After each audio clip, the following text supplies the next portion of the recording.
আসসালামু আলাইকুম রহমতুল্লাহি বারাকাতু। আমরা ভারতের কাছাকাছি চলে আসছি। এই যে অনেক বিশাল চা বাগান। আমাদের সাথে আছেন মতিন সাহেব, আমার বড় ভাই, সাথে আছেন রহিদুল ইসলাম ভাই, সেটাও আমার বড় ভাই। আমরা আজকে ঘুরতে আসছি, এনজয় করতে আসছি। হ্যাঁ, আমাদের যদিও মন টন খারাপ নেই, তারপর আমরা দেখতে আসছি। এবং এই যে সাথে যে বর্ডার আছে, এটাও কিন্তু আমরা দেখবো ইনশাল্লাহ। আপনাদের অবশ্যই জানাবো যে আমরা কি করতেছি না করতেছি, বর্ডার কত দূরে আছে, আমরা কোথায় অবস্থান করতেছি। তো দেখতে থাকুন।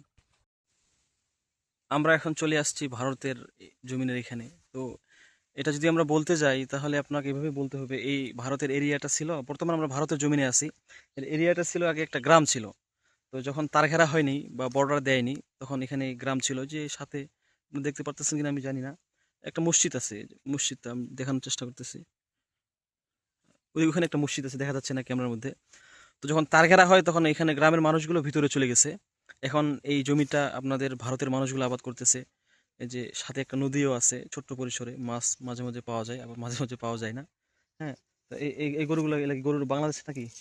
এই যে কই গরু তো দেখা যায় না, এই যে গরুগুলো আছে, এগুলো হচ্ছে মানুষের, বাংলাদেশের মানুষ। তবে এই পাশে বাংলাদেশের মানুষ আসলে কোনো কিছু বলে না, আবাদ করলে কোনো কিছু করে না। তবে এর ভিতরে যদি যাওয়া যায় বা রাতে তার ঘেরা, তো এরপরে হয়তো তার অ্যাকশন নিতে পারবে, গুলি করতে পারে। তো আপাতত দেখতে থাকুন এবং আমাদের সাথে থাকুন।